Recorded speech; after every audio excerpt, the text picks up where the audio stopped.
What's up, you creepy fucks, and welcome to the Let's Talk Horror Channel podcast, and welcome to the Creep Zone, where we have very honest, very unrated, unfiltered conversations about something from the world of horror. Now, if you're watching this episode, you will notice something a little bit different. The Creep Zone has got a little bit creepier because we are now when you're watching this, or if you're listening to it, well, then you might want to go and watch it to find out what the fuck I'm talking about. But if you're watching it or listening to it, by the time this comes out, we will be well into the spooky season. That's right, a season of screams. Halloween is going to be upon us. We're in that sort of moment now where we're getting so excited for the big day itself.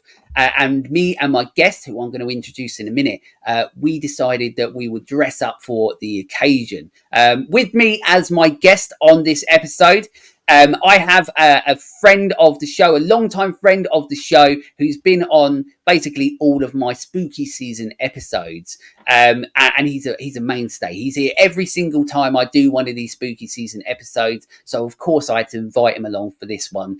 For the first time that I would have been doing a video version of this. With me, my guest, I have Scott with me. Hello, Scott.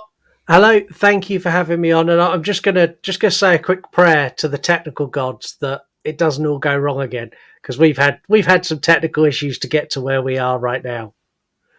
Absolutely. This episode may or may not come out. If it does, just know the stress that we've had to go through to get it to you. This episode is genuinely and honestly haunted. There is something, there are ghosts in the machine. If there was ever going to be a spooky season episode where everything was going to go wrong, well, this is it.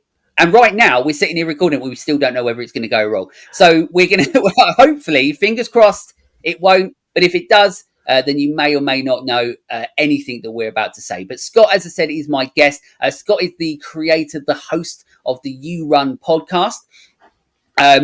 He's bloody brilliant. He bloody does it all. He knows everything more than what I fucking do anyway. And he's absolutely brilliant at what he does. And he's going to promote absolutely everything he does at the end of the episode. You already know who he is because, like I mentioned, Scott always comes on my show when I do the Halloween episodes. We've spoken about the entire Nightmare on Elm Street franchise.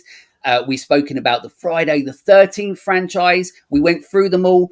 We gave everybody our what's the word? I've fucking forgotten because I'm so done. Our controversial, there we go, rankings on both series. Obviously, we had so much fun with them, and then obviously, luckily, this is just one movie, which is nice for us rather than 100 movies. Yeah, it is, but there's lots of movies within this movie. And I kind of, it almost felt like the right movie for us to do. We'd done so many movies especially with Friday the 13th. That was like marathon amounts of watching movies. To watch this, it kind of felt almost fitting that I watched 5 movies to do one.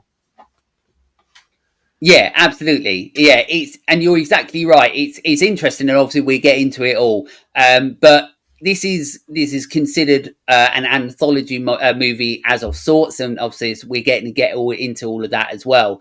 And it's a different type of anthology, but you're right. It's the right sort of movie for us to do because one, obviously, it's all about Halloween, and there's not many better definitions of what a horror movie is and should be. But also, it is a movie, like you said, that it is made of segments. It is made of different little moments, different different characters, different stories, but all put into one, and cleverly, really well put into one. And we're going to get into that all as well. But obviously, I don't even know if I fucking said what it's all about. We're talking about Trick or Treat, not Trick or Treat, Trick or Treat. The movie that was released in 2007 is directed by Michael Dougherty, who also directed Krampus, which is another horror for the season, but that one's all about Christmas. And he also made a couple of Godzilla movies. And fingers crossed, finally, maybe a Trick or Treat too, but I'm sure we're to get into that as well. It is starring a mostly unknown cast, but some of them a little bit familiar. You've got Brian Cox, who was in the absolutely fantastic Autopsy of Jane Doe, which is a great movie. If you haven't seen that, I definitely recommend it. But obviously, he was also in a movie with one of the other stars of this movie, Anna Paquin, if that's how you say her name.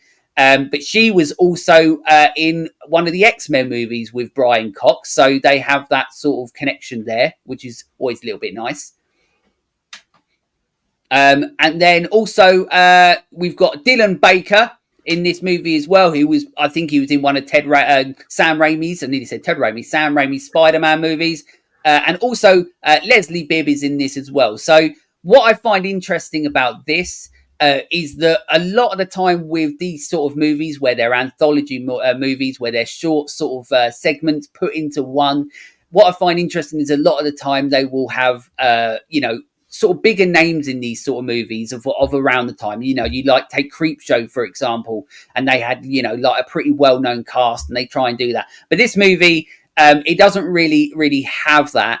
And I think that really helps shine what this movie actually is. Like, you don't have these big stars trying to take away from what it is. I think it's a really good decision that they did to not have the bigger stars, some familiar faces, but it lends itself to the movie itself. Yeah, it does. And I think Brian Cox is probably the biggest star, and he's arguably got one of the smallest parts. Anna Paquin, I love. Any true blood fans out there, I'm just going to say the word, Suki. Like, she's brilliant in that. It's a sexy vampire TV series that I absolutely adore. Anna Paquin. She can do no wrong.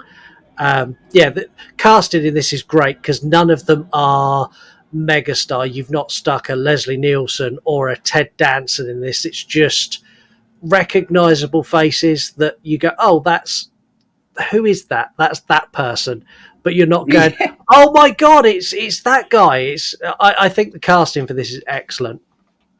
Yeah, absolutely. And they play all the parts really, really well. And obviously, as usual on the show, performances is such a huge part of this show and movies in general. So we'll definitely talk about that.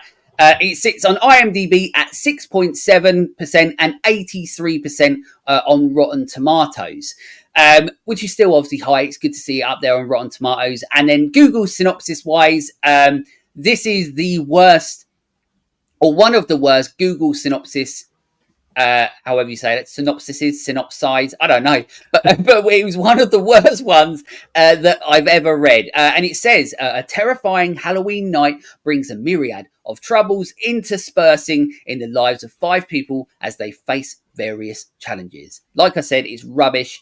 It doesn't really set up the film very well, and it has words that I struggle to pronounce. Did they watch the movie or just like look at a poster and go, that'll do? That's it. They were like, oh, this is like an anthology movie. It's interspersing. That's probably not even the word. I don't even know. Also, if you're watching this, you will notice that I am wearing different glasses on my head. They're not prescription. So I'm really struggling to see or read anything at the moment. So whatever I say is probably going to be completely fucking wrong. But Google, they did a shit job there. So fuck it, but we're going to get into all of everything what happens sort of in this movie as well. One of the things that I always like to ask my guest is when did you first see this movie? Because this movie is a little bit interesting if you're in the UK, because I'm not sure. And also, this is something that I would like anybody out there who out of the rest of the world, whether you're in the US or anywhere in the world, if you're watching this, listening to this, send me something on the socials or comment on YouTube whether you saw this at the cinema. I don't know whether this got a theatrical release where you are, because as far as I'm aware, we didn't get one over here. So when did you first watch this, Scott? It was quite a while after this came out, so I probably saw this 7 or 8 years after it was released, and this was someone who went, oh, you like horror, watch this DVD. And I remember looking at it going, there's a pumpkin kid. Yeah, okay, I'll give it a watch. And I think it sat on the side for a couple of days before I committed to it. And then, when I watched it, I was like, okay, yeah, I shouldn't have left that on the side for 2 days. So yeah, I found this much later on in life. Like, it'd been out probably close to 10 years by the time I watched this. Yeah. So this is one of the ones. So when I used to work at a cinema, and I'm pretty sure that when this came out, I was working at a cinema, and that was one of the ways that I would find out what was coming out, by obviously working at the cinema. But also back then we had the internet, so we could find a few things, but it wasn't as easy as it is now. We would still have to look at magazines and things like that to try and find information, like Total Film or Empire and magazines like that. It's not as easy as what it is now for all of us. But I used to, find out movies from whatever source. And this was one of them that I was waiting for it to come out. And once again, it never got a theatrical UK release. It was just straight to video as it's so to speak, DVD. Obviously I don't know if it went to a Blu-ray, I'm not too sure, but this is one that I brought it on DVD when it came out, and then it become obviously every year since. It's an absolute must mainstay for the spooky season. And I think that's a really cool way to get into talking about the movie, is that this movie, we all sort of have our own sort of definitions of what we consider like the ultimate Halloween movie. Like for me, Halloween from 1978 is still my definitive Halloween movie. That is the movie that I watch every single Halloween day. But there's not many better movies than this that are better to watch at the start of the spooky season to get you really excited about the time of year. Yeah, this is a perfect one. So this is like, we have a big Halloween party every single year, and this is one that I watch really early on. So like when I'm getting all the Halloween decorations out of the loft and I'm starting to go through them, that evening I'll put this on and I'll use it. I'll be honest, I pinch ideas. Like if anyone sees photographs that I put up of my Halloween decorations every year, there will be something that I've directly ripped from Trick or Treat Gardens, because the gardens in this are awesome. Yeah, absolutely. And it's cool as well because you get inspired for not only the time of year, because you get excited because you're like, yes, that means Halloween is really here. When we start putting these sort of movies on, it means we get really excited for the spooky season. But then you get to go and have inspiration for your own parties, which is even better, because it's like, it's free shit that you get to go, oh shit, that would be cool. Yeah, and like I've done the two bits of wood stuck together with a football on the top and a sheet over the top. That works really well. That's exactly how they done it in the movie, and it works just as well in my front garden. There we go. So it's multi-inspirational, this movie. And what I love about what I mean by multi-inspirational is that this movie is a very good depiction of Halloween, the spooky season, in so many ways, and we're obviously going to get into that. So Google synopsis wise, obviously it was very, very shit. But this is like we've already sort of mentioned, this is essentially like an anthology movie. But what I really, really enjoy about this movie is that it feels like an actual movie in regards to the way that it works, the way that it flows. The intertwining of each character and to their story and how it moves into the next part is really, really well done. Like it doesn't take you out of it for the moment. Like we know that when you get a lot of these, you'll have a segment, then it'll be like a little bit in the middle, or then it'll be, someone like the Crypt Keeper or something like that going, doing his voice and being like, oh, here's the next segment, boys and ghouls, and all that sort of shit, which is great. But this movie doesn't have that. But what it does is that it really intertwines the stories and the characters and their journeys like really, really, really well. And this is also one of those movies that when you watch it, and then when you watch it 2 or 3 times afterwards, you're seeing how clever it is, because you're seeing some of the characters from later on pop up at the start, and you realise that how it's all splicing together in a very, very clever way. Yeah, it's incredibly clever. The way I describe this to people, and have since the first time I saw it is the Halloween horror Pulp Fiction. It's all these multiple stories that are not just tied together at the end, but they are interwoven all the way through. And you don't spot it on your first watch. But like you say, when you go back and watch it a second, third, fourth, and when I watched it today, I was going, oh shit, that ties into there. Like even now watching it for God, it must be like the 300th time, I'm still spotting stuff, and it's so cool. Yeah, and you're exactly right. Like, it doesn't matter how many times you watch this, you're finding the little things as well. And I think that is obviously a testament to the great, filmmaking on this, which obviously, like I said, we get into.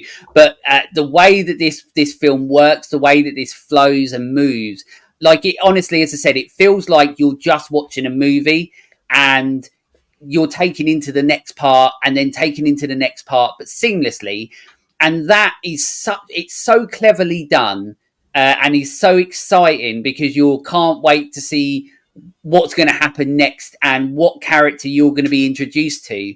It's always really exciting, and I really enjoy that aspect of the movie, because once again, like, it's nice to have characters where you're like, oh, okay, well, let's see where this takes us, rather than going, I don't like these characters and I don't give a shit about them. That you're excited about being on this journey to find out where they go.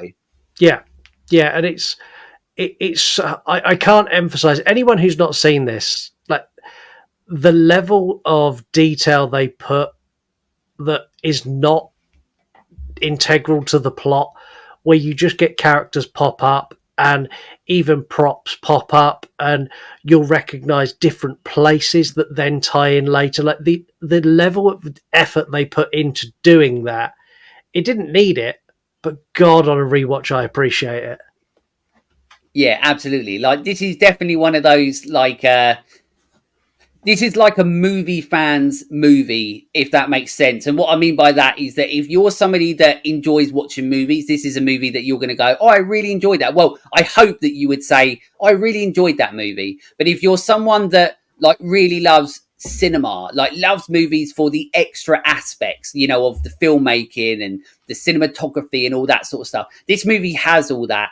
But it is definitely for those people that truly enjoy watching movies like this and then go, that's so clever how they did that. And, oh, okay, after all these times, like you said, like, after all these times of watching it, I didn't notice that this character did this, or I didn't know that this character was here when later on they're doing this. And, it's so well made, this movie, and it is such a joy to watch every single time. Like, this is one of those movies that I sit there and at the end of it, I'm like, it's one of those movies that does make you, like we've mentioned many times, and like I say all the time, it's like a video store movie, like you say as well, where you get taken back in time a little bit, where you remember what it was like to be a kid, and you got excited watching these movies, and when you finished, you couldn't wait to watch them again. And there was something like really, like, heartwarming about these sort of movies, that no matter how horrible the things that you were watching on screen might be, after you watched it, you were sort of like a kid. Like, you couldn't, well, we were kids back then, but now as an adult, like, even when, when you watch movies like this, when you're finished, you sit there and you almost feel like you're taken back a bit. But also, what's cool about this movie is that it was made 2007. So obviously now that's a long time ago, but this wasn't like a childhood movie from the 80s or the 90s or so on. Like, this is 2007, but they really captured the spirit of what they were, if that makes sense. Yeah, that this feels like it was made in 93, I think, is what that is what you're saying, isn't it? Because that's how I feel about it. Yeah, like, it's like Are You Afraid of the Dark? It's like a big episode of Are You Afraid of the Dark, especially the segment, Audrey, we get into them as well, because we talk about the characters and their segments and so on. But this feels like, a lot of it feels very much like an episode of Are You Afraid of the Dark, that obviously is still one of the dearest programs to my heart, that I watched all the time as a kid. I'm sure you did as well. Yeah. On repeat, even though I'm pretty sure there was probably like 5 episodes and they repeated it and then you never noticed. I think there's a couple of seasons of it, but yeah, either way, like, that's what this film, it takes you back to those sort of programs like that, and like Goosebumps, Erie, Indiana, which is one of my favorite programs of all time. Like, it sort of is very reminiscent of those. I think that's right, isn't it? Like, I think it feels like those sort of things. Yeah, it does. It's really got that, I don't want to say cheap, but it's got that cheap feel to it. It's almost like, especially when you look at the streets and the set designs, it's almost like they went to whatever the local Halloween store was and emptied it. They're like, we will take Yeah. everything, and then it's like they gave it to just the residents. And went, just go decorate your houses. It feels really authentic, like all the garden decorations and like all the costumes. Nothing in this feels like it's high quality Hollywood production. It feels like what it is. Someone's gone and bought a costume and put it on, and I love that about it. Yeah, and that's what, and you're exactly right. It does feel like they just literally went to like the set department, the prop department, and were just like, just go to like Spirit Halloween, buy absolutely fucking everything you can, shove it in the gardens. And I really love that because it gives that sort of almost like the realism side of it, or like you were saying, like for people that love Halloween and celebrate Halloween by doing parties or doing their gardens up and all that sort of stuff, and trick or treat, like actually going out trick or treating. It feels like this is like familiar. Like it's not so Hollywood that you're like, oh, well, this doesn't feel real. Like if we wanted to, we could get 100 pumpkins and put 100 pumpkins in our garden or somewhere. Yeah. And you could do that. And there's something like you're saying is very DIY about this movie. But also at the same time, this movie is ridiculously like a gorgeous movie. Like this is a very, very beautiful looking movie that, as I said, is almost the definition of, if you think to yourself, okay, like there's what is a definition of what a Halloween movie should look like? What is a definition of how a Halloween movie should make you feel to get you excited for the season or to be in the season? Trick or Treat for me is definitely one of those movies. Yeah, it is. It's got that, like, it's one of those movies that's got everything. So when you look at, like, for example, the Halloween movies, like Halloween, especially Halloween 3, you've got a lot of that trick or treating. You've got a lot of that kind of very familiar vibe to it. This has that, but it's for the entire runtime. And everything, it's not like a neon glow to it, but everything's like the contrast is dialed up and everything's like really vibrant, like poppy colors. It's not a dark, dingy, like Halloween movie. It's a really like, it almost screams like Hocus Pocus vibes. It's like, look at us, we're Halloween. And then when you get there, you're like, oh, this is dark as fuck. This is not what I expected when I looked at the cover.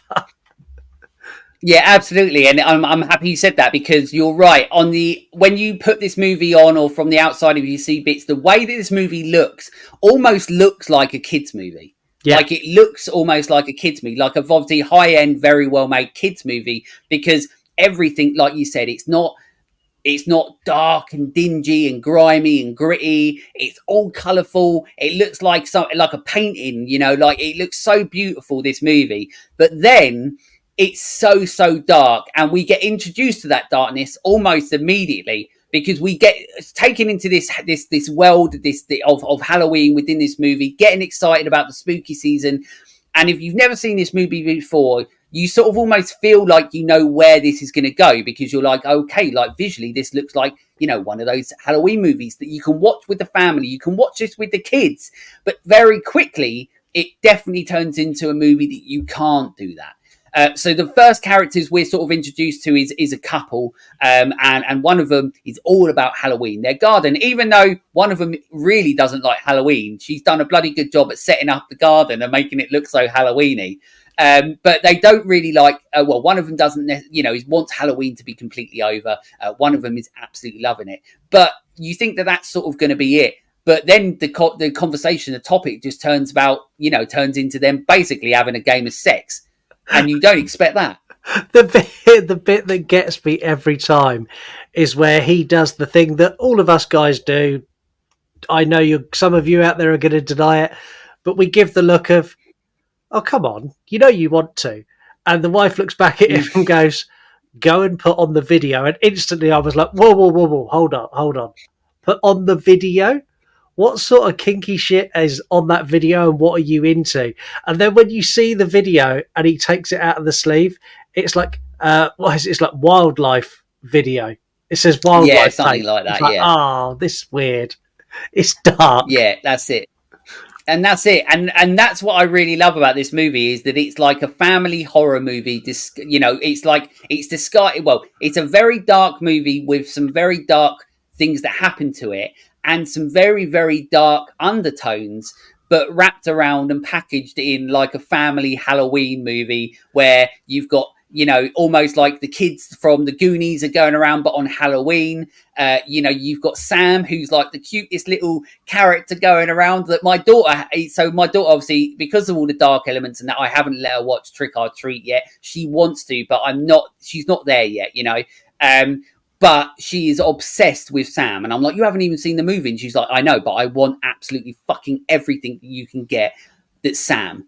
And I'm like, I can't blame you because he's fucking cute as anything. But you've got these sort of like cute character like Sam. You've got these kids that are going on their adventure as well, which obviously we'll talk about.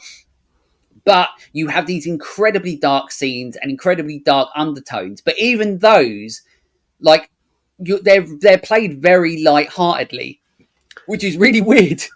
Yeah, some of the scenes in this, like, we'll get into it, but like, for example, the pumpkin carving scene, that is arguably the darkest thing ever put onto screen, but it's played off in such a, can you help me with the eyes? Of course I can. So it's like, what? It's so like, but it's not just that. It's like every single scene is like that. It's really dark, and if you painted this movie slightly differently, if you took away all the vibrant colours and you made this like a dark, gritty movie, this would be a terrifying horror movie. Yeah, you're right. If you stripped away all the lightheartedness, then this could be a very dark movie that is like known for being so fucking twisted and fucked up. Yeah, but yeah, you're right. So we're firstly introduced to the couple, and then unfortunately straight away into the movie, the female is already off. Like she's gone. She's got lollipops shoved in her mouth. And it's obviously she dies in a gruesome way. We're then introduced to the principal, who obviously straight away you're like, well, he's surely got to be like a nice guy. It's the principal, for Christ's sake. Like he can't. There's nothing. He's got to be like an upstanding member of the community. Everybody's got to love him, and there's nothing he can do wrong. Well, obviously he's a piece of shit as well, because even though he's played brilliantly and it's incredibly lighthearted, he sits on a step with this kid who's trying to trick or treat. And guess what? He doesn't do what we've always been told, and he doesn't check his candy. And there's razor blades in his candy, and he starts spewing up in like Team America style, being sick. Chocolate and his blood and his insides. And basically the principal isn't a nice guy. He's killing people. And on top of all that, he has a son. And referencing obviously the scene that you just spoke about, his son, you think at one point he's even gonna like kill his son, which is fucking mental. Yeah. And that's when the kid turns around and asks for help to do the pumpkin, and you're like, oh, okay, well that's a little bit sweet, but it's not a fucking pumpkin, it's a head. Honestly, it's great. And the good thing about this is all of the practical effects work that go with this are so high in quality. Like the severed head, where the kids, like, even when they play this scene out, it's all shot so you're looking at father and son all the time. He's like, oh, can you help me with the pumpkin? And he's been nagging his dad like for the last 10 minutes of this segment. His dad's like, right, okay, fine, I'm going to come and help you. And then he's like, right, so I'm going to help you with the eyes now. And it pans around. There's just this beautifully perfect severed head on the table. He's like, thanks, Daddy. I love you. And like, but that's a human head you're about to carve. It's so good. Yeah. And it looks brilliant. All the practical effects look great in this. Yeah, you're right. This is like I said, a real treat. No pun intended. But this is a real treat for people like us, and like a lot of people within the human the horror, not the human community we are, but the horror community. For those that are part of the horror community, like we are, and also outside of it, for people who just love cinema, this is one of those movies that there's some absolutely incredible practical effects in this movie. And that is throughout, and that's another thing to talk about as well. I'm sure I'll get into that as well, because within each segment they have their own sort of thing. As I said, the first, and like I said, like it's interesting as well because even the way that I'm talking about it, and the way that we're talking about it, we're almost talking about it like it's scenes, not segments. And that's Yeah. what's really interesting about it, because normally we would be like, okay, well, this is this segment, and then now let's talk about this segment. But this one, like, it just flows, like it works like a movie. So, like, the segment, if you called it that, or the scene, essentially, with the couple at the start and their dodgy sex video that they're trying to get, all hanky panky, but then, she dies. That's that done, and then we move on to the next part, and it almost feels like it hasn't moved on, but it has, because it just feels more like the evolution of a movie, and the character and the story of where, like, this is where we're going next, but it Yeah. doesn't take you out of it at all. No, and I think that's because of the way it's framed. You're very much like almost on like this little town block, and it very much feels like you're stood in like a town square, and it's almost like you're turning around the square to watch the different photos, the different scenes. So you watch the opening scene at one house, and it's almost like you turn to the left, and then you see the principal scene at his house, and then it's almost like you turn the other way and you go straight into the parade that's happening. It feels very much like you're almost like an observer in this little town watching everything unfold. It's really cool. Yeah, absolutely, and how all the different characters of the town and so on, like how it all intertwines, and like we've already mentioned, like at this place, you see some of these characters who you may have already seen at the start who are dead, and it's very clever, and it's difficult to sort of explain it sometimes. So, like, if you've never seen this, obviously you should, because you're watching or listening this, so you should have watched it already. But if you haven't and you haven't seen it for a while, like, obviously one of the reasons why we do this is talking about how good they are, but also we want people to go back and revisit them, and then try and see if they can notice the things that we're on about, and you get like a little bit extra, like more life breathed into the movie that you may have not even thought about before. And this is one of those sort of movies that does that, and it does it really well. Then we sort of have these female characters who are all getting dressed up for their night of Halloween, and we've all been excited about that before, where we're trying to figure out what costumes that we're going to wear. Obviously, if you're watching this, you know that I've not come as Donald Duck or and Scotty's a priest, but we, you get excited as a kid, you get excited about dressing up for this time of the year, and that's what they're doing. These girls, they're getting so excited about it, and they're throwing in little things that you don't notice the first time that you watch it, and there's little things that they're saying, like how someone might be the runt of the litter, and then things like that happen, and then that's it. One of the things I also love in this scene is you've got the three girls, and then you've got Anna Paquin, and the three girls very much follow the trope of slutty, insert costume name here, outfit, and Anna Paquin's doesn't. Yeah. And they even play up to that. They play up to the fact that this is kind of what lots of women do at Halloween. We just find slutty Snow White or slutty whatever or this and that. And then Anna Paquin's like, I look awful. They're like, no, it's fine. It fits the aesthetic. But they play up to that, and they make a point of going, we know what you all do at Halloween, and it is this. And I really appreciate the fact that in this movie, they don't shy away from almost digging at the audience of like, we know you do this. And they do it here, and they do it with some of the decorations, and they do it all the way through. It's like, we know what you do at Halloween. We love Halloween. We do it too. And now we're going to expose you to this is what you do each year. And like even down to like when we meet Creepy Guy later, there are people that when they put on costumes become that creepy dude. Yeah. Yeah, absolutely. And what's cool about that as well is when you mention Anna Paquin, that goes into what happens to the rest of their story, their segment, because she's dressed as Little Red Riding Hood, so to speak. And what is the big story about Little Red Riding Hood? Well, it's the big bad wolves. And that's what their segment is. And I think this is actually, it'd be interesting now, because this is one of my only gripes of the movie. We're going to talk about our favourite sort of, when we get into it, we always talk about on this show our favourite scenes in the movie, and I want to talk about our favourite scenes as well as our favourite sort of segments later on. But there's something interesting about this segment as well. So At this point, Anna Paquin and everyone, so all of her friends, her sister, and everything like that, they've gone off to this forest, which is the usual meeting place for these, young hipsters that basically are trying to get drunk and fuck.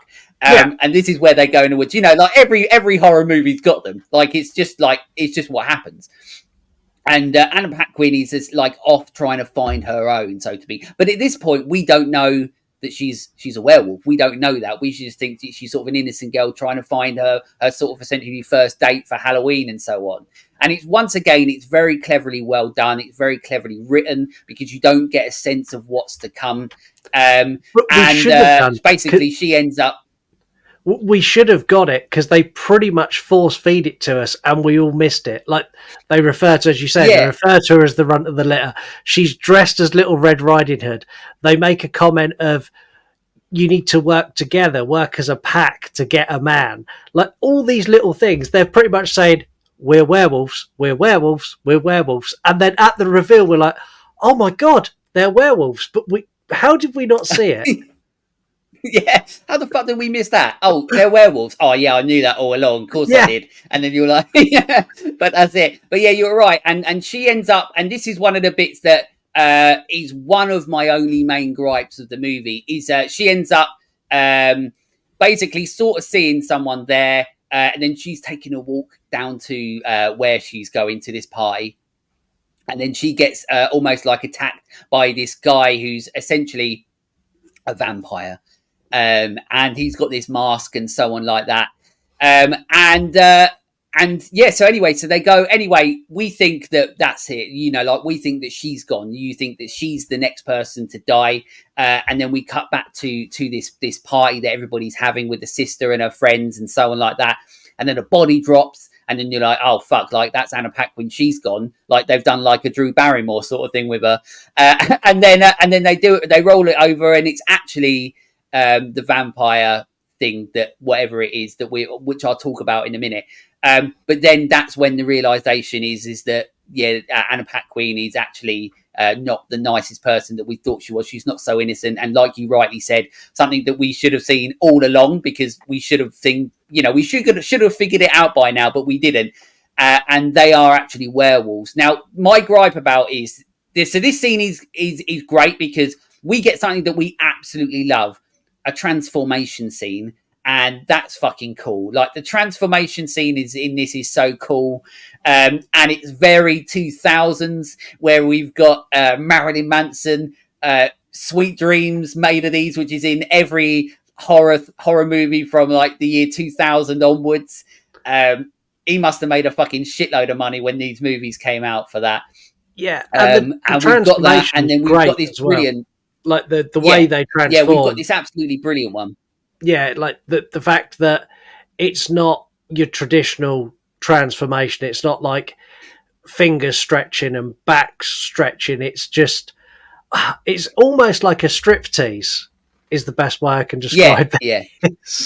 Yeah, like a very unsexy striptease, because it's, rather than, it being a normal, it's like, it's just ripping skin off, and once again, like you mentioned earlier on, and like throughout this movie, the practical effects in this movie are like absolutely phenomenal. So when you're watching it, you're like, as a horror fan and as somebody that loves practical effects, you're sitting there and you're going, oh, that's fucking cool. Like, how cool does that look? Like, it's cool to just get a really, and it's not like, they're full on transformation scenes, and the way that they cut it together, it looks really good. And obviously that way, we do finally know that Anna Paquin is the werewolf, and they're all werewolves. And that guy that is a fake vampire because they pull his teeth out, he's met his demise, he's dead. But my gripe with it is that that character is actually the principal from earlier on, who's got his kid and so on. Yeah. I hate it. I do not like the fact that they made him that character, because the thing is that you sort of, even though they're segments and their stories and their characters, you almost want this to be separate, because then you start to think about, once this movie is over, you start to think about all the other horrible things that principal and the kid are going to continue to do. And now you know, because that guy dies, you know, like that no longer happens. Like now you're like, oh well, that kid hasn't got a dad now, and and then that's pretty much it. And his story doesn't continue, and that sucks because they could have literally just have got a different person to play that, because that role is almost essentially a nothing role. Yeah. That character, that person is just there to die, and it annoys me that they chose that character, that his journey is almost like within this movie, his journey's like done, like that's it. And you're like, oh, okay, that's fucked up. Him and his kid are carving heads. But then they bring him back to do that. And I don't, you might not feel the same way as me, but I thought that was the one of the only bad choices in this movie, where I'm like, choose somebody else, get a different person. You've sort of taken the extra step with that journey of that character that you didn't need to. Yeah, see, for me, I think the taking the extra step makes the kid even more messed up moving forward. Like that kid next Halloween's gonna be doing shit on his own, and he's not gonna have his dad to rein him in or to help him. So I don't know. There's part of me that thinks that makes the kid's story next year even more horrific, because he's now going to be trying to outdo his daddy. And I don't know. There's part of that. There's part of that makes me go, oh, potentially for Trick or Treat 2, that makes that character, well, that's it, the darkest character going. Yeah, that's it. I mean, that's what. Yeah, you're right. I mean, that makes it interesting to see where. I mean, also, it's going to be more annoying now if Trick or Treat does finally happen and it comes out, and then they don't use that idea for that character, because obviously, then it once again, it's almost like that sets up something that hasn't been utilized whatsoever. Because yeah, that was one of my only things in the movie that I didn't like. That I really enjoyed how they sort of concluded that, once again, that segment, so to speak, because it doesn't feel like a segment, but that sort of segment of it, they sort of concluded that. And you're right, it would be really cool if they continue that in Trick or Treat 2 and see how messed up he is now, especially if they hopefully like try and get the same actor, because obviously he's older now. So if they try and get the same actor and continue it that way, that would be really cool. Yeah, I mean, Trick or Treat 2, for me, if it does go ahead, they've got to bring back the same cast.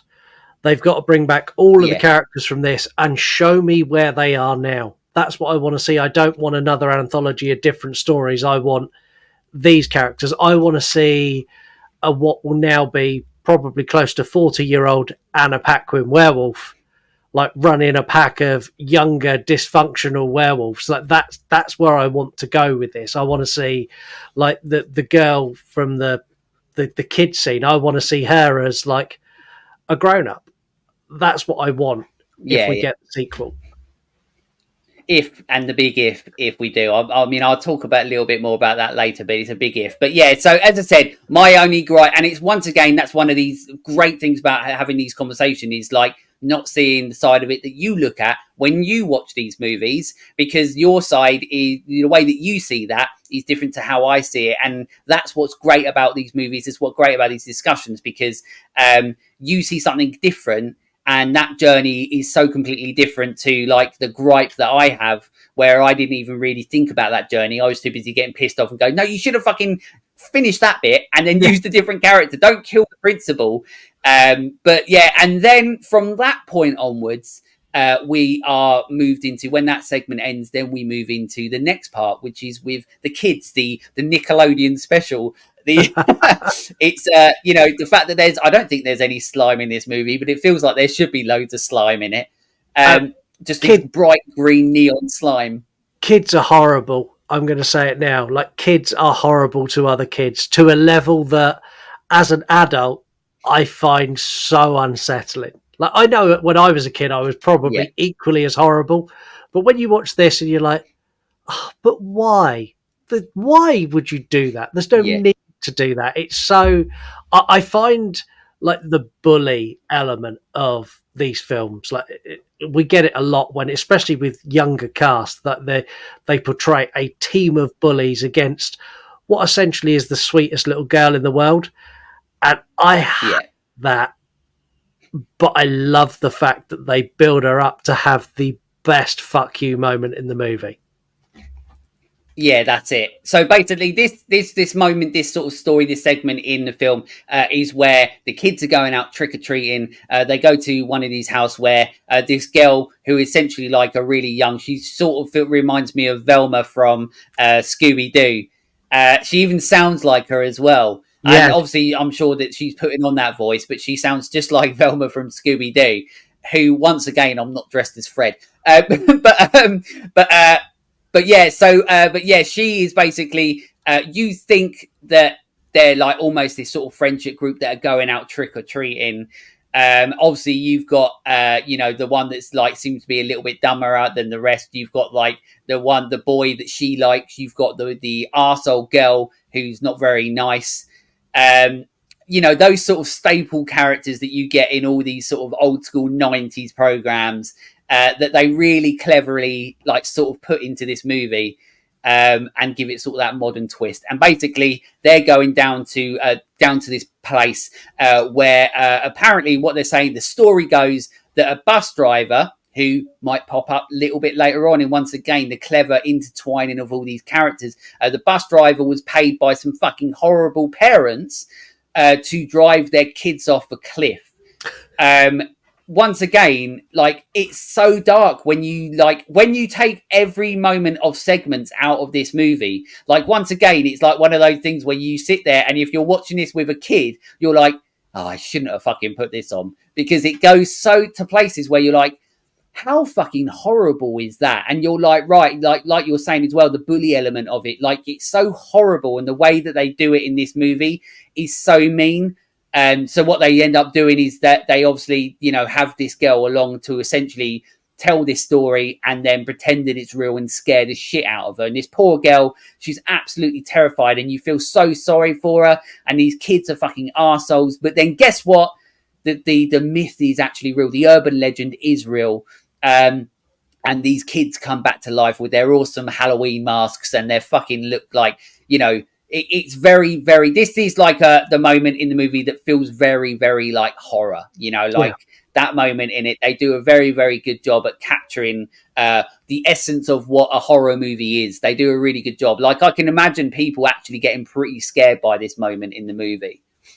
yeah, and it's a really well shot segment. I think that's the standout for me. Is like this is set in what was effectively like an old ravine, and they go down in this like rickety old like lift that's looks like it's about to fall down. And when you get down there, they've got all the mist, and it's a little bit darker than the other scenes. It's kind of got like almost like a green glow to it. And like the way it's shot, it completely is tonally different to everything else. This is the only segment that really dials it in as this is dark now. It is an "Are you afraid of the dark?" moment where it's like, now it's scary. Like we've done the fun bit, now we're going to scare you. And the girl who plays the one who sounds like Velma, she's fantastic. What a great little actress she is. Really good. Yeah, absolutely. She's portraying terror. She's great. Chef's kiss. Her scream and run away. Brilliant.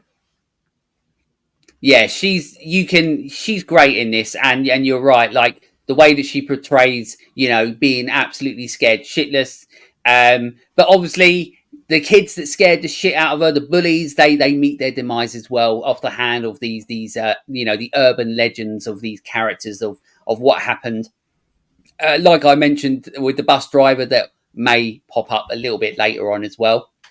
But like you mentioned, she I'll call her Velma, but she gets her payback because they go down in this lift. But as all this is happening, she decides to take the lift up. And that scene is so great because as she's coming up in the lift, and you've got this great visual, beautiful shot of her coming up in the lift, when she's at the top, you can hear like guts getting ripped out, bones breaking, like the screams of these bullies, everything. You can hear it all. And it's a great visual moment in the movie, but also a great like audio and sound element of the movie where you're like, oh, okay. And like you get that look from her where it's almost like, okay, well, they deserved it, and they did. Fuck them. Yeah, and one thing we haven't mentioned that I think really stood out to me here, but then after it stood out to me here, I spotted it everywhere else, is when she comes out of this ravine area and gets out of the lift, Sam is stood there, and they kind of share a glance, and then throughout the movie in all of these different segments, Sam pops up. So Sam is when the girls are massacring the man in the werewolf segment, Sam's just sat on a tree stump, just eating his lolly, just watching. And like he's interspersed throughout this. He just pops up and he doesn't do anything. He's just there. And I really love that element of his character. He's just like, I know he's essentially meant to be the spirit of Halloween. He's the guardian of Halloween. And I love the fact that they really play into that, and they make sure that he is everywhere someone's doing something wrong or that's not quite Halloween. Sam is there. He's not interfering. He's just waiting for it to play out and go how it should. And if it doesn't, then he'll step in and go, actually, I'll deal with this. You're doing that wrong. He's a great character, Sam. Really underrated. Yeah, absolutely. He's such a cool, like, aesthetically looking character, and you're right. And I love that moment as well, because they almost do that sort of like nod where he's like, oh, okay, well, you've dealt with this. I don't have to. So go on your merry way and have a good Halloween. You know what I mean? Like, you know, like it wasn't one of those moments where she comes up and then Sam's just like, oh, I've got to kill you now. Like, he's like, okay, well done. I'll see you later, on your way. Yeah, and, it's like the look when you see that. Someone. It's like when you see someone you know in a pub, but they're too far away to get to them. You just sort of go, "It's that." Yeah, that's it. Yeah. I like you, but I don't like you enough to go all the way over, because I know I'm going to have to buy you a drink. Yeah, and I've just realised what I just done translates terribly to podcasting. So if you're just listening, you now need to go to YouTube and watch to see what I done, because I'm not going to tell you what I done. Yeah. He basically did a little head nod, and everybody knows what that is. But yeah, little head nod to say, look, well done. You took care of it. Now I don't have to. And Sam goes off on his merry way to his next adventure, and she goes off on hers. Which, if I'm right, the next segment and the adventure where this movie goes is with Brian Cox. Is that right? I'm pretty sure he is. Yeah, with Brian Cox. Now, Brian Cox is an old man, but to cut this quite short, he was, in fact, the bus driver from this urban myth, the urban legend that they all spoke about that is actually true. He is the bus driver, and obviously he's living the life that you expect somebody like that to live now, in, you know, fucking miserable, drunk. You know, he's probably, you know, it was probably a decision that he spent his whole life regretting, and I think you have to have somebody really special to be able to do that, and obviously Brian Cox is one of those people. There's a lot of things I still want to talk about this, and I will, but it's probably not as in-depth as a lot of them, because obviously we've got a few little segments that we have to talk about. But this segment, this part of the movie, is actually quite a long one, and this is the segment where we sort of see Sam do what Sam does best, and see Sam in all of his glory, being the the sort of horror icon that he's sort of become. And like you mentioned, that you love Sam as a character, and this is like another great definition of how good of a character Sam is, of depicting essentially what a character of Halloween should be. They've done a very good job at making him feel like a character that should be what all characters should be on a Halloween movie. Yeah, and he is evil. Like, he is vindictive on a whole nother level of, like, he isn't doing a Michael Myers coming in here and just stabbing him up. That's not what he's there for. He's there to make him change his ways.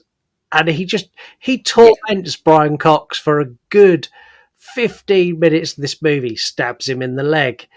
And then he does the scene where the pumpkin goes like full flaming inferno and lights up all the walls. Yeah. He's written "Trick or Treat" and "Trick or Treat, give us a like all of that stuff is brilliant. All these things, yeah. And I think Sam is massively underrated. I'd love to see him given more reign to do more, because he's obviously got some sort of supernatural abilities. and I want to see what else Sam's got under the hood.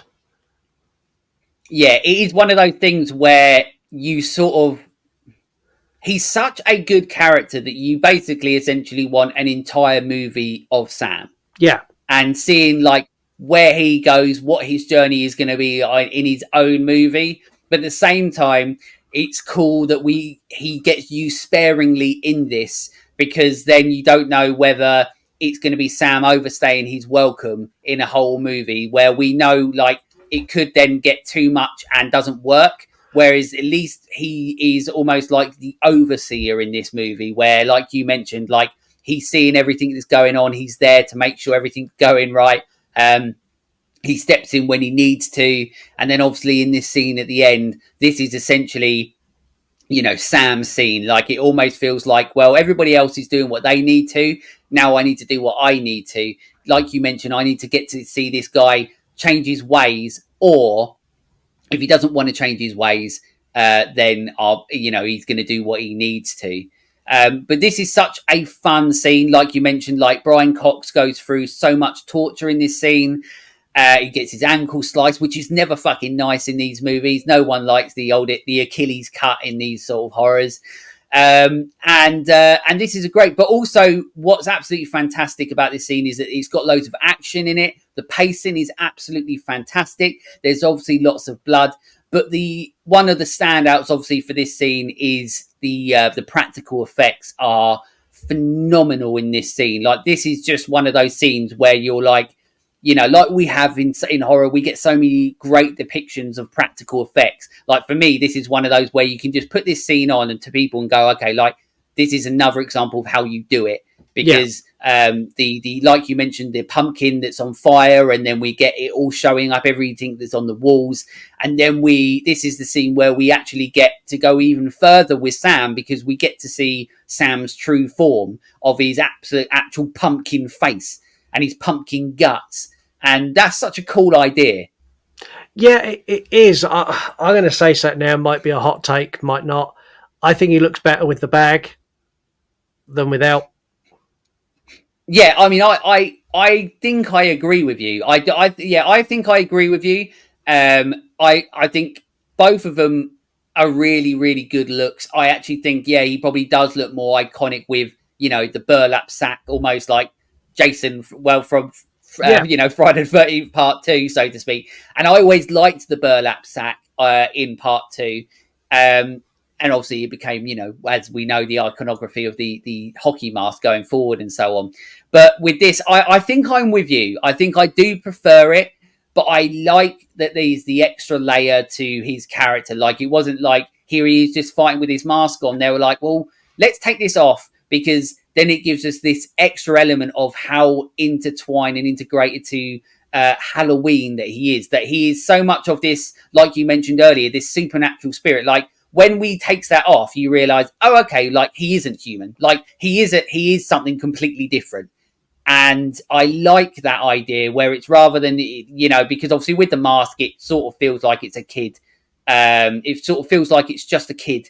Yeah. It's just wearing a mask and doing these things. Whereas when he takes it off, he becomes something obviously completely different. And, but I like that. And I like the fact that it just turns into this incredible practical effects where Brian Cox ends up shooting him and shoots his hand off, and it's all pumpkin guts and pumpkin pips and everything coming out everywhere. And, it's like one of those things where, like in the movies, they got the squibs or blood blowing everywhere. Yeah. But instead here it's pumpkin guts. And I thought that was so cool. Yeah, I really like that. The other thing I really like is Brian Cox has got a line in here where Sam first turns up and he goes, I've got a license to the NRA and a shotgun and I'm not afraid to use it. And then they play that back when Brian Cox does get his shotgun. Like when he shoots Sam like in the face, almost at point blank range, I was like, oh, okay, Brian Cox has done it. Like he's dealt with Sam. And then he reloads, like strolls over to him, reloads, and I like fires at him again a couple more times. I was like, oh, well, Sam's actually dead. Like, are we going to have the villain win? And there was a moment where I was like, shit, like they've killed him. But then Sam comes back and fucks up Brian Cox some more, which I'm all in for. Yeah, absolutely. And it's such a cool moment because you get like almost like an Evil Dead sort of moment with Sam's hand coming back and attaching to him when he comes back to life and stuff. And yeah, I like that there's so many dimensions to Sam as a character, and I like that it wasn't just some kid wearing this. I really liked that it was they integrated a different character and a different element to who Sam is, and I Yeah. really enjoyed that, and I thought that was fantastic. But that ends where essentially Brian Cox has sort of found his way again, and Sam's like where he's like you mentioned, where he's trying to get him to change his ways. It looks as though Brian Cox may have done that, but unfortunately, it's a little bit too late for Brian Cox because the kids that he let off the cliff on a bus have returned to take him with them. I'm assuming, and so on, and that's I think that's the end of the movie, right? Where they pretty much end Yeah. it on that. Yeah, so he's gone from being really like horrible to kids, and now he's all bandaged up and he's dishing out Halloween candy, and then he opens the door and it's all of the sort of undead kids, and he just has like a oh fuck moment. And I'll be honest, I think that was a bit meaner, Sam, because Brian Cox did change his ways, but I suppose he did deserve it. He did run the bus load of kids off the cliff and kill them all. Yeah, it's almost like saying there's some things that are so bad that you can't come back from. Yeah, and I think that's one of them. But yeah, that's where it ends, is with them all grabbing him, and yeah, fade cuts to black. Yeah, absolutely. So that's essentially the segments of everything that happens in the movie. Really quickly going into it, because obviously talking a little bit more in detail about it. Obviously, we've mentioned quite a lot of it all anyway. Performances wise in this movie, no one misses a beat in this movie. Like, this is an incredibly well performed movie. Like, Brian Cox is absolutely phenomenal in this movie. Like, he is great in this movie. Yeah. Like, you feel everything that they're going through. Like, well, he's going through, you feel it all. He's great in it. Yeah, he's really good. I would say the other standout for me is the principal. I think the principal plays his part of being slightly off and incredibly creepy really well. Like, he's a really good creep, and I don't know if that's a compliment or not, but he plays creepy weirdo really, really well. Yeah, absolutely. There's so many great performances in this movie. And like, all the kids are great in it as well. Like, the bullies play their part really well. And Velma, I can't remember her name, but we call her Velma, as I said. She's absolutely phenomenal in this. And so this is a great movie. Like, I always think about this movie where this could have been like one of those piece of shit 2000 movies that we got loads of. Yeah. And when you hear about a movie that's like, it's going straight to DVD or Blu-ray or whatever, or video, that also is something that also makes you go, oh, okay, well, maybe this like might be trash. And yet you watch this, and every single element of this movie is like so high class that it's not one of those things as well. I mean, like, obviously the reason that it is, the fact that it's so good and has become so sort of cult iconic and so on within the genre, and for horror community. And there's so much merchandise out there for this movie. I mean, I think that's a real testament to this movie of how well it's being made, because it didn't get that cinema release. And the fact that we're here now in 2024 talking about it, it shows how much of a high quality movie this is. So it's really, really high quality, this movie. Yeah, and it earned that cult status. And I'd say this is probably one of the last movies that earned a cult status like this. You've got movies like The Crow that become a cult classic. And this is another one that maybe didn't get as much attention as it deserved when it was released. And it's purely by word of mouth and people talking about it and people sharing DVDs, because this is pre-streaming. Like streaming, when this came out, streaming wasn't really a thing. And for a movie to gather the pace that it did and become so well loved through word of mouth and someone going, "Oh, you must see this film, go and rent it or go and buy a copy," like that is an achievement. I'd say this is probably one of the last movies I can think of that actually done that, actually achieved that cult level status. I can't think of anything from the 2010s onwards that had that. It's such a unique movie and it's so cleverly put together, and it deserves to get all the love and all the admiration. And it's such a shame we waited so long for a sequel. Like I, Yeah, I, yeah. I worry that, is it a bit like Beetlejuice, where they've just waited too long now?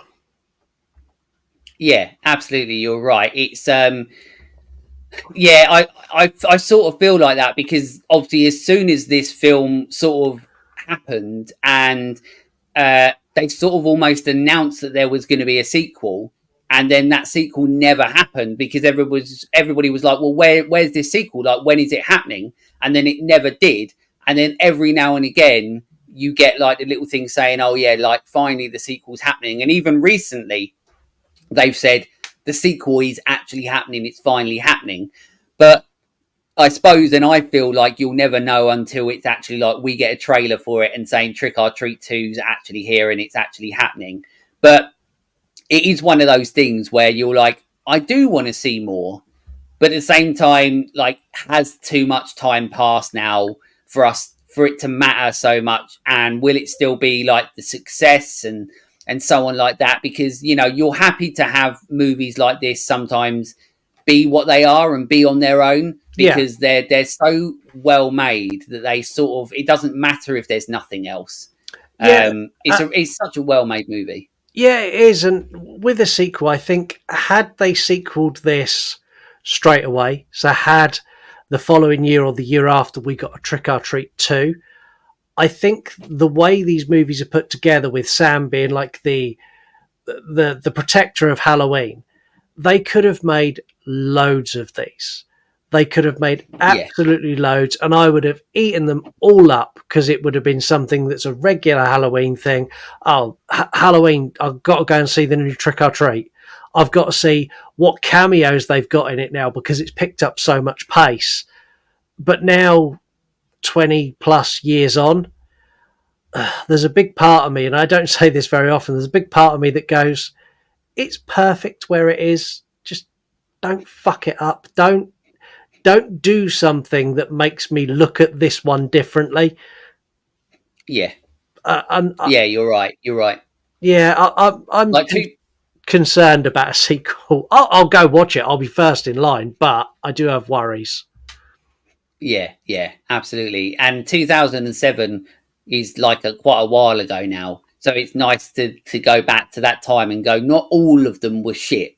Yeah. But yeah, like I said, the performance is absolutely fantastic in this movie. As much as this is an incredibly dark movie, this is an incredibly fun movie as well. Like, there's so much fun to be had with this movie that, like I said, it's it's an incredibly dark movie where it's got like this blanket over it that is almost like comforting because it feels like we've mentioned a million times, like an old school sort of Are You Afraid of the Dark Nickelodeon sort of thing. It has that look, but yet some very, very nasty, horrible things happen in it. There's some great segments, great performances. The music in it as well is great. It's almost very Tim Burton-y, but it's not Tim Burton. So they would just like try and make the most Tim Burton-y music as you can, and then we'll do it and we'll add it in.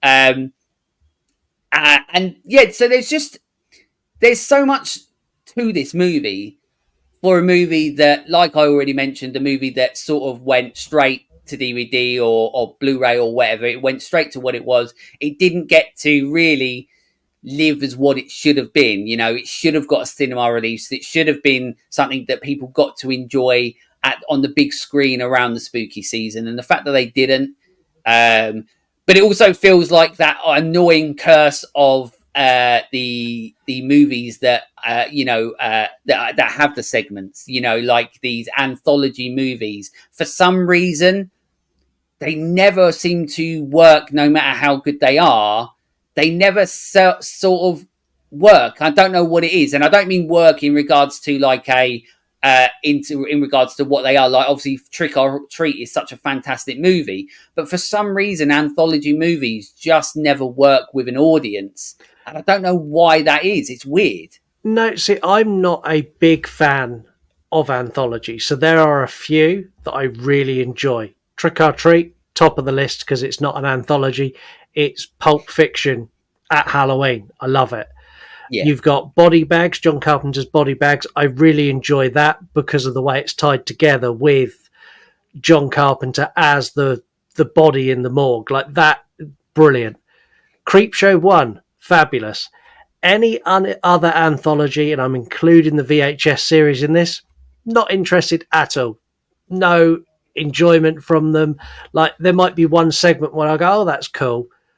But then I get annoyed because, like, especially VHS, like VHS has got a couple of good segments.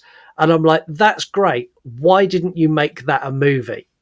Why do I now have to watch this yeah, shit segment that I don't like? When you could have carried that on for another 30 minutes and I'd have been the happiest person ever. And I think for me, that's why I don't like anthologies, because they'll do one story or two stories that are great.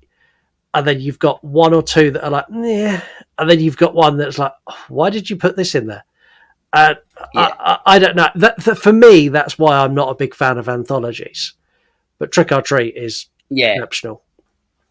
Yeah, and that's why this film works so well, because it's almost seen as a film and not like an anthology, and that's why it's sort of a shame that it didn't get the wide release sort of that it deserved, because it does feel like you're sitting there watching a movie, and it just so happens that you're following different people's paths and journeys within it. Yeah. But it's not separated and you're not taken out of it. You're just going, okay, well, what's next? And you're excited about what comes next. And that's what the tough thing is about anthologies. And you're right, like when we've seen so many of them, that so many of them aren't very good.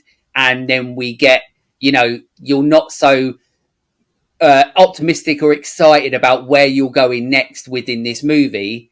But with Trick or Treat, you're excited because as I said before, it's got so much darkness underlining in it. But then the journey is always almost like a kids movie. Like, it's Yeah. so fun to get there. So it's a great movie for all elements, and I really enjoy sort of all the elements. This is a movie that I enjoy.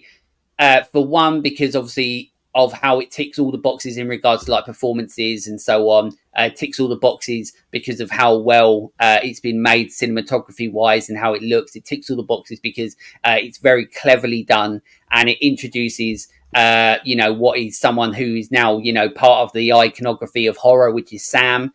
Created this character, and rather than him being just something with a bag on his head, although we do agree that he looks better with the burlap sack, it's cool that they create, the fact that he is otherworldly, he isn't human, he is actually the spirit of Halloween, is a real thing, and you can blow the absolute pumpkin guts out of him and he can still come back. And I like that, because even though he's tiny and you could probably absolutely boot him as far as you want, but at the same time he starts to become that sort of unstoppable force that is the scary side of what a true horror icon is. Yeah, it's Minnie Myers. Yeah, Minnie Myers, that's it. So really quick, I'll go into some production info on the movie, and then we'll get into sort of our overall thoughts and everything on the movie. So the candy bar that Sam uses to attack the old man is the same candy bar that he got from the principal earlier on in the movie. The principal puts razor blades in the chocolate bars he handed out. So once again, when you get to that part in the movie, and then you see that, you're like, oh, okay, so that adds another layer of of a psychoness, the horribleness of that principal character who, to everyone else is the principal. He's such a nice guy, but then he's handing out horrible candy to kids and stuff like that, So I like that that's like once again a very clever little intertwining nod to something that once again we saw earlier, but once again that might be something that people don't notice until like 2 or 3 watches in, and you're like, oh yeah, that's another thing. Yeah, the writing department for this deserve huge pats on the back across the board, because they're very clever at keeping the continuity throughout, and also tying things together in a really confusing way. Like, one watch, you'll pick up none of the way that this is linked together. Like, story 1 links to story 5, and story 2 links to story 4. Like, all of that you'll miss on a first watch. It's only when you watch it again that everything starts connecting, and you see that all of the stories are intertwined in more than just you go from one to the next. The writing department deserve big pat on the back. Yeah, absolutely, absolutely. The kids who trick or treat at Mr. Craig's or Krieg's, whatever his name is, can be recognised as the bodies in the backyard of Mr. Wilkins' house earlier. So once again, that's another intertwining moment where they go and get Thingy Bob, but he's the kids that they see later on, where you see him bury. So once again, clever, like we've already said, really clever. At the campfire, right before the girls turn into werewolves, a hot dog costume can be seen, implying that the kid's coach, who was seen at Mrs. Henderson's party, is now a victim. Once again, little things that you don't know until you know about them, like later on, after however many times you watch it, and you're like, oh shit, there's another thing. And how did we miss Mrs. Henderson's orgy that was going on? Yeah. Yeah. Yeah, I forgot about that. Yeah, she's got a full-on weird orgy, and she's also like almost asking like the kids into it, and you're like, you're a fucking weirdo. She's rich, like, would you like to come in and have a drink and take a seat? And the kids are like, no. Is that someone dressed as a hot dog? Like, yeah, no, we're good. We'll pass, thanks. Yeah, that's like a different type of Halloween party. Yeah. Yeah, my Halloween, to clarify, my Halloween parties are not like that. They're not like that. No, that's it. Yeah. The kid with the lollipop in his mouth who peeks in on the girls in the changing rooms when they are trying on Halloween costumes is Quinn Lord, who plays Sam in the movie. So he actually gets a moment in the movie where he's acting. Unfortunately, they just got him to be an absolute perv. The idea for the movie actually originated as an animated short called Season Greetings. You can watch it on YouTube. It's not very long. It's just an animated short where it's essentially just following Sam on his sort of Halloween night. And it's very cool. It's very Tim Burton-esque. So you can sort of see the early sort of the idea of Sam and who he is to Halloween and so on, and how they sort of turn that into the movie. And then the last thing I got is, if you're thinking to yourself that that's Brian Cox, but he looks different.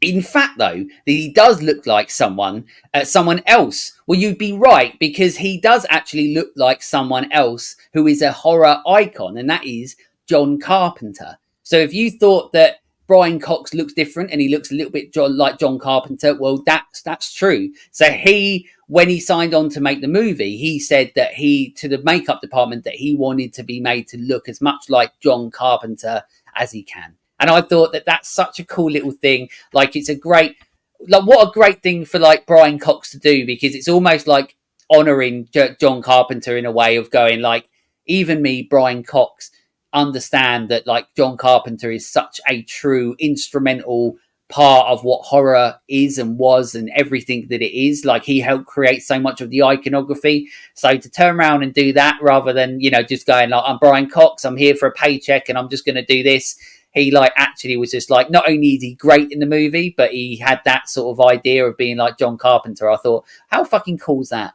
Yeah, Brian Cox seems to be very giving in every interview and every movie I've seen. Like, I watched loads of behind the scenes stuff on The Autopsy of Jane Doe, and the way the cast and production team talk about him, they're like, he is like this stellar actor, so much above our little production, and he'll help out with, like, if we're not getting the right sound, he'll stand there and like hold the boom mic to get it in the right place. He will help people lift stuff out to their car.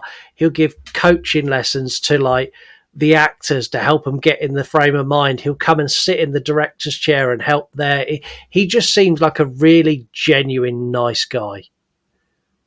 Yeah, he definitely is somebody that just wants to make a movie and wants to make the best movie and has his part in it, like, you know, asking to be like John Carpenter, and then he gives it his absolute all. Like this is his role in this is not an easy role. Like, it's very demanding, like emotionally and physically, and he's absolutely fantastic. And if you didn't have somebody like Brian Cox doing what he does in this movie, especially when you're against essentially a practical effect. Like, if you've got somebody that isn't good, you know, you imagine somebody like Orlando Bloom in something like this. You know, I apologize to anybody out there that likes Orlando Bloom, but if you do, you fucked yourself right over. But like someone like Orlando Bloom in a scene like this, you know, like, it doesn't work. Well, for me personally, it doesn't work. Where you get somebody at the caliber of Brian Cox, who is just like, I don't care how out there this is. Like, I'm going to treat this as real as I can. I'm going to give you everything I can. I'm going to give you 110%. And everybody's doing that in this movie. Everybody's working at 100%. But Brian Cox is like going that extra step further to make sure.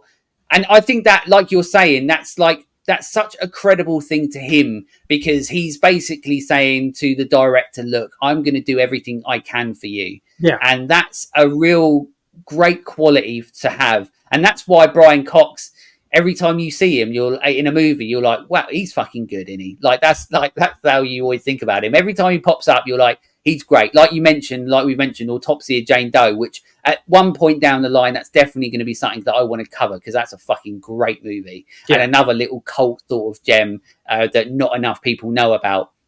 And if you do know about it, then you absolutely love it. But him and the dynamic of the fact that it's him and his son in it, it's such a great dynamic, but also he's great in it. So anyway, I'm not going to talk any more about Brian Cox, because I think everybody understands how good he is in this movie. Yeah. So there we go. I think so. Well, normally I have sort of overall thoughts on the movie, but I don't even know if we need to on this. I mean, we can. Basically, for me, this is the absolute depiction of what a horror movie is. If Halloween wasn't my go-to number one Halloween movie, well, this probably would be it. I don't, am I saying that this is like the best movie out there? I'm not saying that at all. But what I'm saying is that if you're going, I want to watch a movie that gets me in the spirit of Halloween, like, this is one of the best depictions out there to do that. And that's pretty much it. But the good thing is, and like we've mentioned throughout all of this, is that it works like a movie, it plays like a movie, and everything works. And you can't really ask more than that from what is considered like an anthology movie. Yeah, and I've got to ask you, what's your favourite, when they're not really segments, but what is your favourite segment? So I really like the werewolf scene. I think that's really cool. I was thinking about this, and I find it really difficult because I like all of them. I think the bit at the start I don't almost class that as like a segment, because it's like an opening, but it's a very short thing. It's almost to say, this is what the movie's going to be. You're going to get a lot of blood. You're going to get more adult themes than what you think. And maybe don't let your kids watch this with you. Yeah. And then we're going to set that up as the rest of the movie. The werewolf one, is what it is. I would probably say the werewolf one is my least favorite in the movie. Just because of, I think, like when we mentioned earlier on, that you see it slightly differently. Where with me, I don't like that they integrated a character where I would have preferred his story to be left alone. Like, I would have been happy to know that was the end of their bit. We'll see where they go next, or we won't see where they go next. But they don't have a next, because he's dead, because he's werewolves. And I like the kids. I like the kids scene because it makes me feel very nostalgic. And I like the horror element of it. But I think, for me, it is the ending. I love the Brian Cox, the Sam one. I think it is because, for me, that's the integration of everything that I sort of almost want from like a Halloween spirit, a Halloween time, a season, a Halloween season movie Yeah. where you've got Sam being what he is, and he turns out to be not a kid, he is something else, and you've got the pumpkin guts, and I cannot express how how much of a clever idea that I think that he isn't just blood and guts and organs. The fact that he is literally a fucking walking pumpkin. Yeah. And I think that was such a clever idea that I can't express how much joy that gives me when I watch it, because I'm like, I just love when things are unique and things that are original. And when people think of these things and put it to screen and we get to see something different to what we normally see. Like, there are moments in this movie where we're like, well, we've seen that in other movies and we've seen that in other movies. And unfortunately, guess what? Everything pretty much in horror has been done. But then every now and again, you get something really unique where you get a cool character like Sam.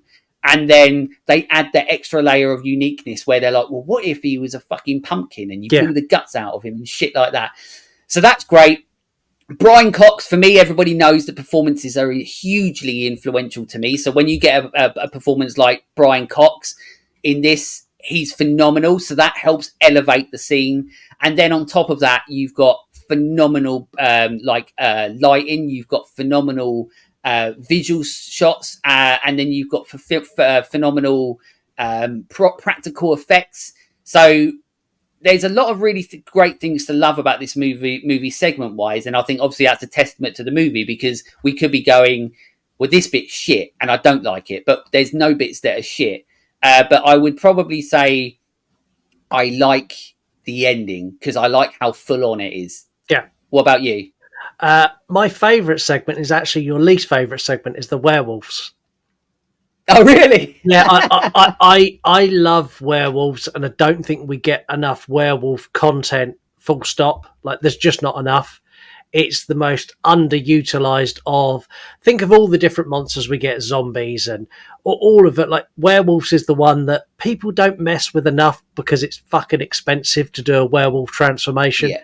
And I really enjoy the werewolf segment. The segment I don't like, I like it, but I don't think it's as the one for me, is the child segment where they go down and they come back up. And it's purely because I find it quite traumatic. That poor girl, right. Like, yes, she gets her comeuppance at the end where she's like, ha, I'm going to leave you down here. And that's great. But all the shit she goes through first, like, I'm so anti those kids. I just like, fuck you, kids. And for that, I don't like, it's not I don't like that segment. It's a good segment. It tells a great story. But out of all of them, that's the one I enjoy watching the least. So it's werewolves top, little kids last. Because kids are horrible. Yeah, that's it. And I think, like, it's funny as well, because I think where you would probably say the others, I think we're literally in the opposite order. Yeah. I think so. Like, right, that, like, the ending's my fave, and then I love the kids one, and then I love the one with the principal and so on, and then the werewolf one is my least favorite. So so that's interesting, and that's what makes these really fun, because we never know. Just like when we've done Friday the 13th, Nightmare on Elm Street. Some of them were the same, and then some of them we were like completely different. Yeah, and that's what was fun about them, and that's obviously what was fun about doing this as well. Because when we watch these movies, and especially horror, we always take our own things from it, and that is exactly how it should be. And that's what's good about a movie like Trick or Treat, is that it's almost, and I'm going to say it again without a pun intended, it's a treat of a movie, and there's no tricks intended, because it is a treat of a movie, because we're not like going, this segment's shit and I don't like it. Like, we're going like, it's still very good. It's just there's ones of it that are better. Yeah. And it's not like you mentioned earlier on, a VHS, where they're like, we've got one brilliant idea and that's going to blow your mind, but we're going to do 3 or 4 other ones which you're going to want to fucking turn off and think are shit. This movie just works as a movie. Yeah, it does. Whereas VHS, you've got the segment done by Joseph Winter and his wife, which is awesome, and then everything else around it, I'm like, why don't you just let him make the whole movie? Like, he made Deadstream. He knows what he's doing. Like, just Just let him. Also, I'm sure Joseph Winter listens. Where the fuck is Deadstream 2? Joseph. Oh yeah, I'm I waiting. mean, it's one of those movies that, like, to be honest, very similar to this. Like me and you, we both know, like, we love Deadstream. We champion Deadstream all the time. We talk about it forever and ever. And the fact that it's like a modern horror that we get to do that is exciting, because obviously, not very often does that happen. But we're not going to go into Deadstream or anything. We did, like, that's already done. Yeah. But Deadstream is a great movie. But I'm happy, very much like this one, that if nothing did happen, I'm happy that we just got like something that was so expertly crafted as Deadstream. And you're right, their segment that they did, the power couple of horror, as I call them, but they did a great segment of VHS. The rest was naff. Very similar to VHS 2, which is probably, in my view, the strongest one out of all of them for most of the segments. But that had Safe Haven, which is one of the greatest segments that's ever been put to film in general. Like, it's one of my favourite bits. I mean, I just watch that on YouTube on my own, like on its own, very often, because I think it's just masterful filmmaking. But I'd be happy if we don't get anything else from Deadstream. I'm happy if we didn't get any more VHS movies, but we are. But this movie, like you're saying as well, I'm sort of happy if we don't get anything else. But I know that I will be so excited if we do get to spend a little bit more time with Sam and see what his next adventure is, and to see all the next journeys that the characters that they create are going to go on. Yeah, the next one they need to do like In a Violent Nature, but they just need to follow Sam as he goes and noses in on all the stories. I want the behind-the-scenes shots of Sam as he traipses through people's gardens to get from shot to shot. That's what I want. I know. And also, at this point, anybody that's watching this or listened to it probably heard you say In a Violent Nature and probably turned this off. But then also, listen, I'm not going to go into In Violent Nature, because some point I will probably do an episode about it, because what I will say is that the hatred for that movie that people have given it really fucking helped me, because I really enjoy it. But people think I'm absolutely fucking mental. But listen, this is what happens when you get brought up on art house movies and spend most of your life watching incredibly low budget independent movies, not just horror, and your brain is almost wired to watch absolutely anything. That's why I think In a Violent Nature worked for me. And listen, I've already got enough fucking stick about it. So, but listen, that'll come. If people want me to do it In a Violent Nature episode, then let me know, and then you can hear why I actually enjoy it. Of course, it's got problems, but I enjoyed it.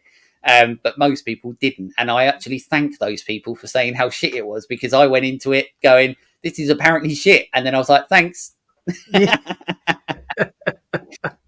Anyway, so that's obviously everything we can talk about with Trick or Treat. Obviously, there's quite a lot to talk about with that movie. On the show, I always have the segment Your First Time, which is where someone sends me over their first time horror movie memory, and I add it into the episode, read it out for you. This one was sent over to me by somebody that you know very well, Scott. This was sent over to me by Newman. Newman is the fantastic host of the absolutely fantastic podcast Movies for Days. You can find them at Movies for Days. So that's movies with an S, Days, and then with a Z at the end. They sent me this over on Twix, which is Twitter and Twix, Twitter and X put together, but apparently it might be going back to Twitter at some point. We never know. But he sent me this, if I can read it with my non-prescription glasses. He put, when I was about 3 years old, my parents were watching a movie late at night. While everyone was sleeping, I snuck out of my room and peeked over the couch to see what it was. They were watching the first Terminator, and it was the scene where Schwarzenegger killed the first Sarah Connor he found in the phone book. The gunshots were so loud and scary, I ran like a bat out of hell back to my bedroom, hoping my parents had not heard me. I never forgot that moment, and it likely led me to watching Terminator 2 by myself while everybody was gone one day about 4 years later. So it's called The Terminator, was his first one. and it's just a great little memory to read out. And I love reading them because they're so much fun. It's nice. As I always say, it's nice when I get these through, I get to read them and share them all with you because, we've all had our first time horror and our first time horror movie memory. And I like to share it with you. I don't know if you can, Scott, but I don't know if you can remember your first time horror memory. If you can, feel free. You can share it with us. My first horror movie was Child's Play. It was it was a VHS that we had. It was lurking in our little VHS cupboard. And I grew up in the late 80s, early 90s. Parenting is not what it was then, what it is now. We had periods of time when we were younger where we were just left to our own devices. And at one of these times I went, I'm going to watch that. That looks cool. It's got a doll on the front. And I remember being absolutely terrified. Like, it scared the life out of me. And I watched it all the way through because I remember the ending so vividly. And then, like, it caused sleepless nights. It caused issues for me growing up. I had a phobia of dolls for quite some time. Like, my sister had a big collection of dolls, and she had big dolls, like not Chucky dolls, but big dolls like Chucky. Like, wouldn't go anywhere near them at all. I was really young. I should not have been watching Child's Play. No, that's it. And what I love about Child's Play and what I love about Chucky is that a lot of people that I've spoken to, like that has been a very similar experience to where it's traumatized them so much that they didn't like dolls growing up and they didn't want to be around them. But they still wanted to see Chucky and they still wanted to watch Child's Play and they still wanted to like watch those movies, even though they would be terrified. And like, that's like almost like the opposite. Like, I know a lot of people that are terrified of clowns, but literally want to stay as far fucking away from them as they can. They don't want to see them like in real life. They don't watch them in movies. But with Chucky, there's something to Chucky that you're like, as much as he's terrifying, I want to watch as much of him as I can, going around going, fuck you. Yeah. And it's great. But yeah, Elsie, as usual, if you want your first time horror movie memory sent a list read out on the show, you just got to send it over to me. You can, if you're watching it, you can add it as a comment, or you can send it over to me on social media. Just send it over to me and I'll add it onto the sheet that I've got that keeps on getting lesser and lesser anyway. But you can just send it over and I'll read them out of the show. It's like free promo. It's fucking brilliant. Yeah. So there we go. So that's that. As I said at the start of the episode, Scott is the creator and the host, one of the hosts with his co-host Mark of the You Run podcast. Now is your time, Scott, to promote bloody everything that you do, the zillion things that you do.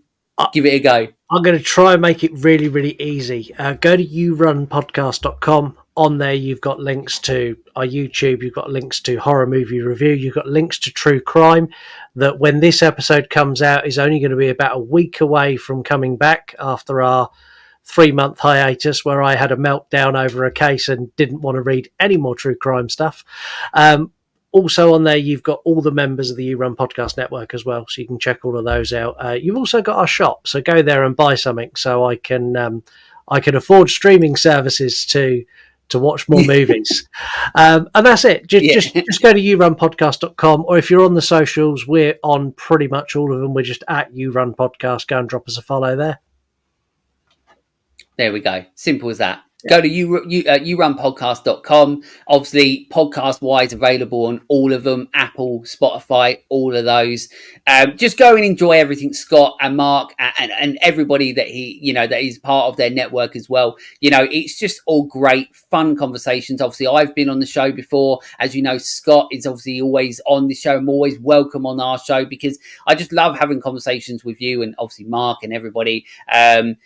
But it's a great show, and they're always such fun conversations. And obviously, that I love the show, and it's just fun. And everybody that just enjoys general fun conversations about horror, and it's just it's just a chat. And if you like this show, then obviously you'll love.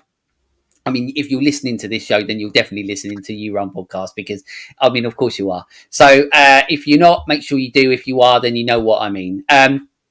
But to close out, obviously, a massive thank you to my patrons, or if I have just recently renamed my Creepazoids. They are so on Patreon. If you are one of my patrons, you are now a Creepazoid. So big thank you to Flicks and Friends podcast, to the Disco Doctor of Death himself, Jamie Burns, to Rob Miller and Leighton Collins. You are my Creepazoid so far. It means the world to me that you're on this journey with me. And obviously, I have started on there now the Creeps Choice episodes, which is where they are Patreon exclusive episodes. What they do is they pick me a film to watch. It can be good, it can be bad, but then I watch it, and then pretty much straight after I've watched it, I do a little review of it. And basically that is exclusive to them. So if they love the movie and I think it's shit, well, tough luck on them. They should have chosen me a better one. But yeah, so that's fun. So you can head over to patreon.com, find out a little bit more if you want to about that. I'm just trying to create some fun content over there, and that's what all this is for. So I hope that everybody out there, whether you're watching this, whether you're listening to it, I really hope that you've enjoyed this spooky season spooktacular episode, where once again, Scott has been my host, my co-host on this. He's been on this journey with me through Trick or Treat. Once again, it's been bloody brilliant you having on. God knows what we're going to do for the next one. I don't want to plan your show for you, but surely next time's got to be Halloween. So okay. Well, there we go. Yeah, I mean the thing. Yeah, okay. Well, the thing is pick a timeline. We'll pick a timeline. Yeah, that's it. Well, the thing is, so and no one really knows this yet. So, well, there are people obviously. So there are certain movies that before I started the show, I've spoken about this before. Before I started the show, there were certain movies that I wrote down, and I was like, they're movies that I one day have to talk about. And there's still some movies on that list that I haven't spoken about.